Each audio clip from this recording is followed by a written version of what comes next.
चलो सुनो, मैं 2-3 बार बता रहा हूँ, उसमें ध्यान से सुनना इस बात को, तभी चैप्टर समझ में आएगा। ये इंट्रोडक्शन है आज ये, ठीक है। सुनो,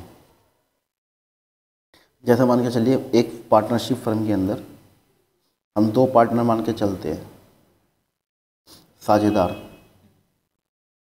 एक का नाम है ए और एक का नाम क्या है, बी, ठीक है। अब मान के चलते हैं कि इन दोनों के बीच में लाभ हानि अनुपात, प्रॉफिट शेयरिंग रेशियो 1:1 है। इसका मतलब 50-50% पार्टनर है ये, आधा आधा बांटते हैं। जो भी प्रॉफिट होगा तो भी आधा आधा बांटेंगे, लॉस होगा तो भी आधा आधा बांटेंगे। 1:1 का मतलब होता है ना 1/2, 1/2, और 1/2 का मतलब 1/2 का मतलब क्या हो, आधा। और आधा का मतलब क्या हो, कोई वैल्यू अगर अपना आप में 100% है, 100% का आधा कितना हो, 50%, तो आधा मतलब होता है 50%। 50% प्रॉफिट ए लेगा और 50% प्रॉफिट बी लेगा। अब दोनों ने मिलकर के डिसाइड किया कि भाई हम फर्म के अंदर नया पार्टनर लाएंगे। नए पार्टनर आने के कई कारण हो सकते हैं, जिसमें से एक कारण मैं तुमको बताता हूँ। जैसे इनको है ना फाइनेंस की ज़रूरत पड़ रही है, पैसों की ज़रूरत पड़ रही है, तो जब नया पार्टनर आएगा तो उसके सामने कंडीशन रखी जाएगी कि तुझे फर्म के अंदर कैपिटल भी लानी है। हमने तो कैपिटल लगाई रखी है बिजनेस में, तू भी लगाएगा। जैसे मान लो ए ने कैपिटल लगा रखी है 5 लाख और बी ने कैपिटल कितनी लगा रखी है, 4 लाख रुपये, ठीक है। अब ये मत समझना कि बी की कैपिटल कम है तो उसे प्रॉफिट में हिस्सा कम ही मिलना चाहिए, ज़रूरी नहीं है। लाभ हानि अनुपात कुछ भी हो सकता है, ज़रूरी नहीं है कि कैपिटल के हिसाब से लाभ हानि अनुपात हो, प्रॉफिट शेयरिंग रेशियो, ठीक है ना।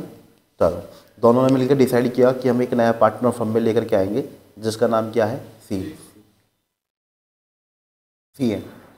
तो और ये बोला गया कि सी का प्रॉफिट में हिस्सा 1/4 होगा। तुम्हें 1/4 का मतलब पता है क्या होता है, कितना होता है 1/4 परसेंटेज में अगर बात करें तो 25%। 25% कैसे निकाला, ऐसे समझो, कोई भी फ्रैक्शन है, फ्रैक्शन है नहीं, भिन्न भिन्न फ्रैक्शन, किसी भी फ्रैक्शन को अगर परसेंटेज में कन्वर्ट करना हो तो क्या कर देते हैं, उसके अंदर हम 100 से गुना कर देते हैं। अब तुम इसे काट लो, 4 एकम 4, 100 को 4 से भाग दोगे तो कितना आएगा, 25 की मल्टीप्लाई 1 में करोगे 25, भाग 1 से दोगे तो कितना आएगा, 25%। तो इसका मतलब 1/4 का मतलब समझ लेना कितना परसेंट हुआ, 25%। अगर प्रॉफिट मान लीजिए 100% होता है तो 100% में अगर 25% सी ले जाएगा तो कितना बचेगा, 75%। पहले तो 100% प्रॉफिट कौन मिलकर के बांटते थे, ए और बी। जैसे ही नया पार्टनर फर्म के अंदर आएगा तो अब 75% आएगा इसके हिस्से में, ए और बी के हिस्से में। तो इसका मतलब हम ये कह सकते हैं कि नए पार्टनर के आने की वजह से पुराने पार्टनर का प्रॉफिट में हिस्सा घट जाता है। यस और नो, हाँ या ना, है क्या क्या बोला मैंने, नए पार्टनर के आने की वजह से पुराने पार्टनर का प्रॉफिट में हिस्सा घट जाता है। क्योंकि पहले 100 रुपये, मान लीजिए 100 रुपये का प्रॉफिट होता था, 100 रुपये प्रॉफिट बांटते थे 2, अब बांटेंगे 3। मान लीजिए नए पार्टनर के आने के बाद भी 100 रुपये का ही प्रॉफिट होता है तो अब 3 बांटेंगे।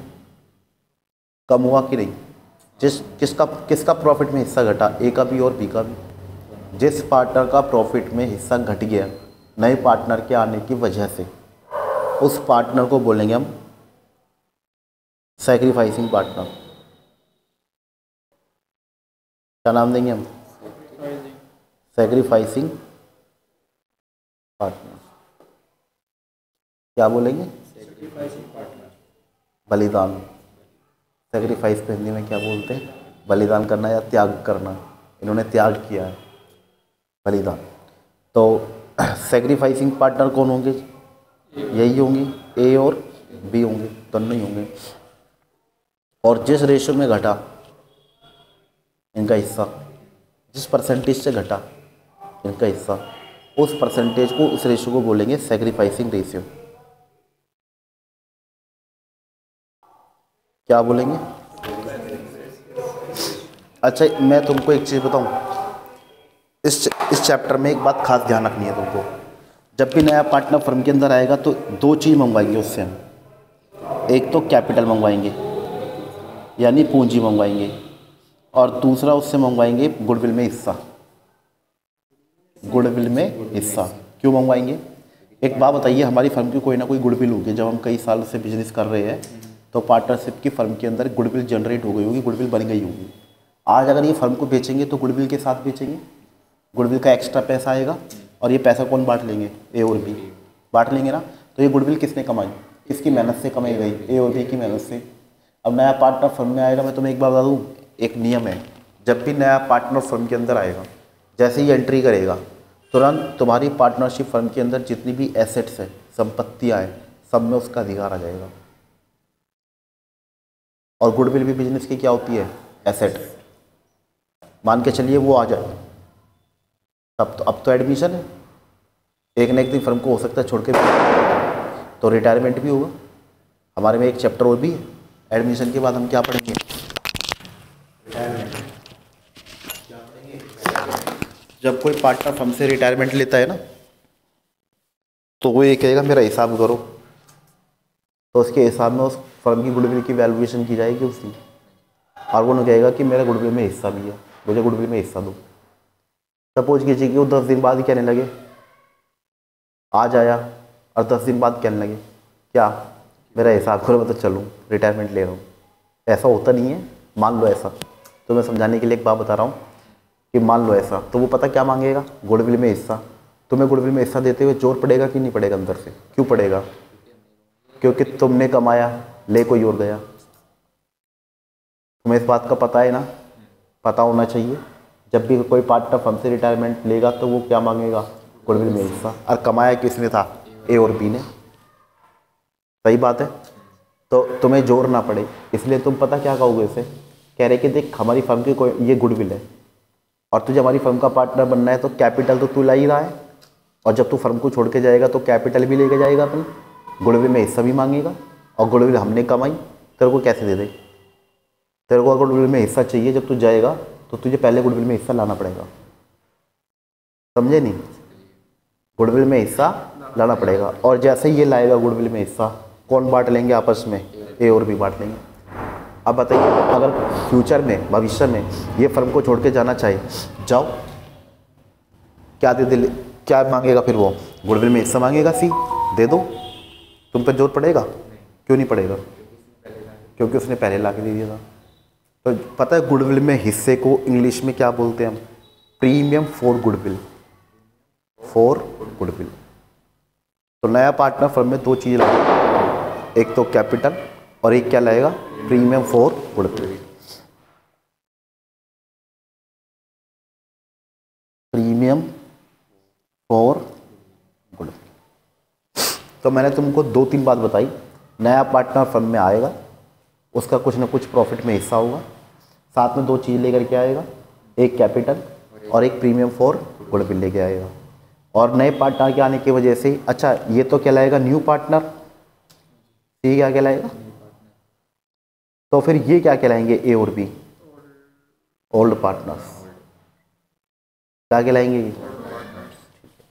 तो एक बात पक्की है ना, नया पार्टनर फर्म में आएगा तो ओल्ड पार्टनर का प्रॉफिट में शेयर घटेगा, और जिस पार्टनर का प्रॉफिट में शेयर घटेगा उसको हम क्या बोलते हैं? Sacrificing partners. और जिस रेशियो में घटेगा, जिस परसेंटेज से घटेगा, उसको क्या बोलते हैं हम? Sacrificing ratio. यहाँ तक जितनी बात मैंने तुमको बताई, इसमें कोई दिक्कत हो तो बताओ।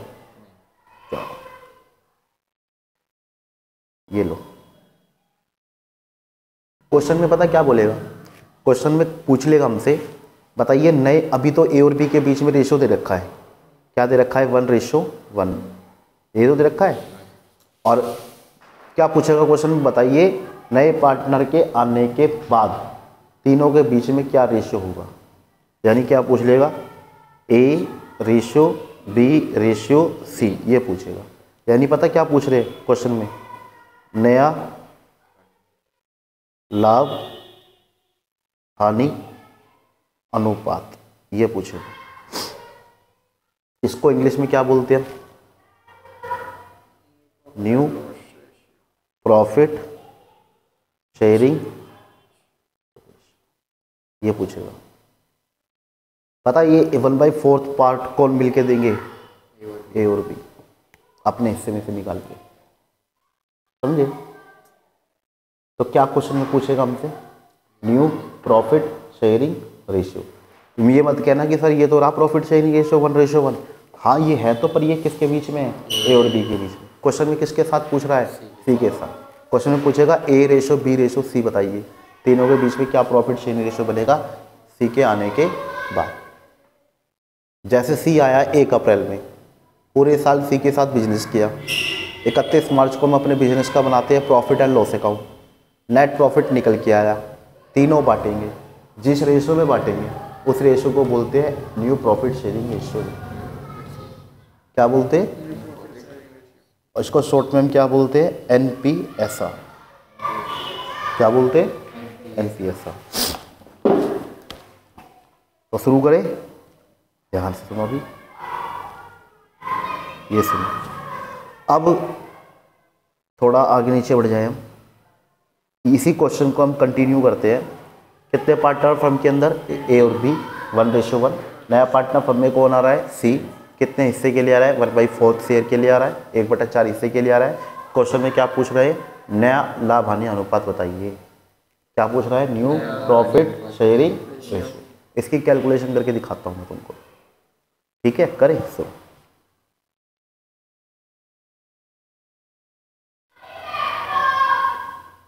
मान लो नए साझेदार सी के आने के बाद फर्म का नया लाभ बराबर 1। हमने मान लिया कि नए पार्टनर सी के आने के बाद फर्म के अंदर जो प्रॉफिट होगा 1 साल के बाद वो 1 रुपये का होगा। कितने रुपये का मान लिया हमने? 1 रुपये का मान लिया। कह लीजिए 1 रुपये क्यों मानना? 10 रुपये मान लो, 100 रुपये मान लो, 1 लाख रुपये मान लो। हमने 1 मान लिया। जैसे तुम कह सकते हो 1 लाख मान लो, 100 रुपये मान लो, 50,000 मान लो, 14,000 रुपये मान लो। हम तो नहीं माना, हमने तो क्या मान लिया? 1 मान लिया। ठीक है, अब सुनो, इस 1 रुपये के हिस्से में किस किस का हिस्सा होगा? ए का भी होगा, बी का भी होगा और सी का भी होगा। इसमें कोई दिक्कत?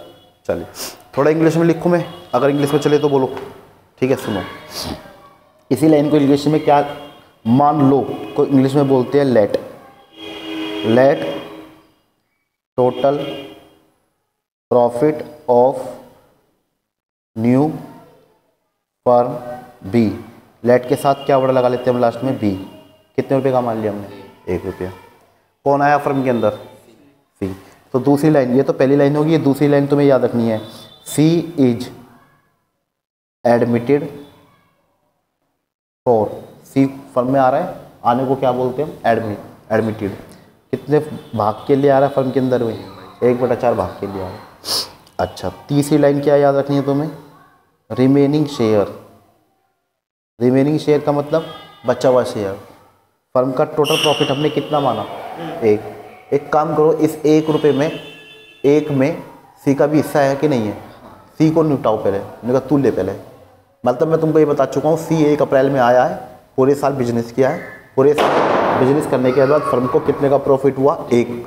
तो इस 1 में सी का भी हिस्सा है कि नहीं? हाँ है। कितना है इसमें? 1/4। सी का हिस्सा कितना है? 1/4।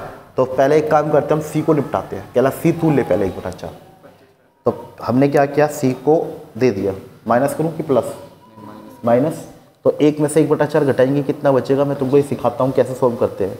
देखो ऐसे करते हैं, 4 एकम 4 मल्टीप्लाई करते हैं इसकी यहाँ पे, और 4 में से 1 माइनस कर दो, कितना बचेगा? 3। और बटे में 4 ऐसे रहेगा। फिर ये सुन लो, आता है? चलो ये बताइए, अगर तुमको ये समझ में आता है तो बताओ, अगर 1 में से 2/9 भाग माइनस करूँ तो कितना आएगा? कैसे समझा रहा हूँ? 9 एकम 9 में से 2 घटा दो और बटे। ठीक है, सुनो, अब सुनो, ये जो बचा हुआ है ना, रिमेनिंग शेयर का मतलब बचा हुआ हिस्सा कितना आया निकल के? 3/4। ये किसका है? ए का और बी का। सी को तो दे दिया 1/4, 1 में से निकाल के। किसका बचा? ये ए और बी का। अब ए और बी बांट लेंगे इसको। बंटवा दे, देखो बंटवाओ। एज न्यू शेयर, एक का नया हिस्सा, जो ये रिमेनिंग शेयर है ना इसको बांट लेंगे, मल्टीप्लाई करानी है। पता है किस रेशियो में कराएंगे, कैसे बांटेंगे, ये देखो बराबर बांटेंगे ना 1:1 में। 1:1 का मतलब क्या हो, 1/2। एक का हिस्सा कितना है, 1/2, 1/2 की मल्टीप्लाई करा देगा। याद करने पड़ेंगे ये, अभी समझ लो फिर याद भी करना है, प्रैक्टिस भी करनी है। क्रॉस मल्टीप्लाई नहीं होती, क्रॉस मल्टीप्लाई होती है इक्वल का साइन होता है जब बीच में, जब तो फ्रैक्शन है और बीच में मल्टीप्लाई लगी है तो ऊपर ऊपर की मल्टीप्लाई, नीचे नीचे की मल्टीप्लाई। कितना आएगा 3/8। ए का शेयर कितना आया 3/8। चलो अब बी का बताओ। B's new share is equal to remaining share कितना था, बचा हुआ हिस्सा 3/4। इसमें भी तो इसका हिस्सा है ना बी का, बी का भी कितना होगा 1/2। कितना आएगा सोल्व करके 3/8। ये पता क्या है न्यू शेयर, ये क्या है न्यू शेयर। तो बताइए सी इनसे अलग थोड़ी ना है, सी को भी लिख लो। सी का शेयर बताइए, सी का शेयर कितना है फर्म के अंदर 1/4। एक बार बताओ, ए का ये है, बी का ये है, सी का ये है। मुझे निकालना है न्यू प्रॉफिट शेयरिंग रेशियो, नया लाभ हानि अनुपात, ये निकालना है तीनों के बीच में। तो कैसे लिखूँ मैं, एक जो ये डिनोमिनेटर है ना इन्हें हटा दो, और जो ऊपर न्यूमरेटर ऊपर के पार्ट है वो लिख दो 3:1। लेकिन एक गड़बड़ है इसके अंदर, बताऊँ क्या, ये डिनोमिनेटर तभी हट सकते हैं। अच्छा इसको ऊपर वाले को क्या बोलते हैं हम, न्यूमरेटर, नीचे वाले को क्या बोलते हैं डिनोमिनेटर, अंश हर। न्यूमरेटर को हिंदी में क्या बोलते हैं अंश, डिनोमिनेटर को क्या बोलते हैं हर। ये जो डिनोमिनेटर है ना नीचे वाला पार्ट 8, 8, 4, ये तब तक नहीं हटा सकते जब तीनों में, जब तक ये तीनों सेम ना हो, जब तक तीनों सेम। तो यहाँ 8 है, यहाँ 8 है, यहाँ 4 है, अलग अलग है कि एक ही है, अलग है ना। तो इसे सेम करने के लिए पता क्या करेंगे, इसको 8 बना लो, 4 को, किसको 4 को 8 बना लो। कैसे बनाए, कितने नंबर से मल्टीप्लाई करो 4 में क्यों 8 हो जाए, 4 के अंदर।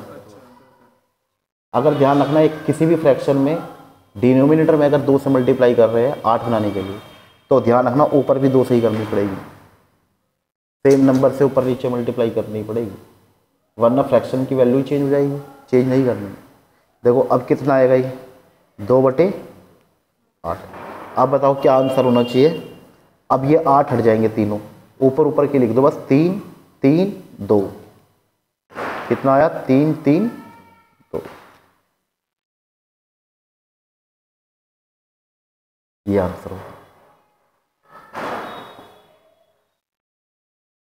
कैसे समझाया, ध्यान से सुन लो फिर से एक बार और चाहे। मान लीजिए नया पार्टनर फर्म में सी आ रहा है 1/4 शेयर के लिए। सबसे पहले हमें क्या लाइन लिखनी है, let the total profit of the new firm B 1। कौन आया फर्म के अंदर, C is admitted for 1/4 share. तीसरी लाइन क्या लिखनी होती है, रिमेनिंग शेयर बराबर 1 - 1/4, 3/4 बचा। 3/4 दोनों बांट लेंगे अपने ओल्ड प्रॉफिट शेयरिंग रेशियो में, पुराने अनुपात में। पुराना अनुपात इनके बीच में क्या था 1:1। 1:1 का मतलब क्या होता है 1/2, 1/2। ये रिमेनिंग शेयर यहाँ से यहाँ आया, ये यहाँ से आया, यहाँ आया, मल्टीप्लाई कर दी 3/8, 3/8। सी का शेयर कितना था 1/4। ये तीनों डिनोमिनेटर सेम होने चाहिए तभी ये हटेंगे, वरना नहीं हटेंगे।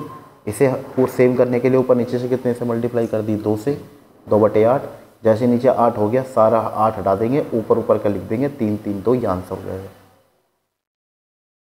समझ गए। अब एक क्वेश्चन तुम यहीं मुझे करके दिखाओ, यहीं पे मैं एक क्वेश्चन लिखता हूँ तुम्हारे सामने। मान के चलिए 2 पार्टनर फर्म के अंदर पी एंड क्यू, इनके बीच में प्रॉफिट शेयरिंग रेशियो क्या है, मान लीजिए 3:2। नया पार्टनर फर्म में कौन आ रहा है आर, और इसका प्रॉफिट में हिस्सा कितना है 1/5। और क्वेश्चन में पूछ रहा है बताइए NPSR क्या होगा, न्यू प्रॉफिट शेयरिंग रेशियो निकालो। ठीक है, करके दिखाओ अभी, चलो।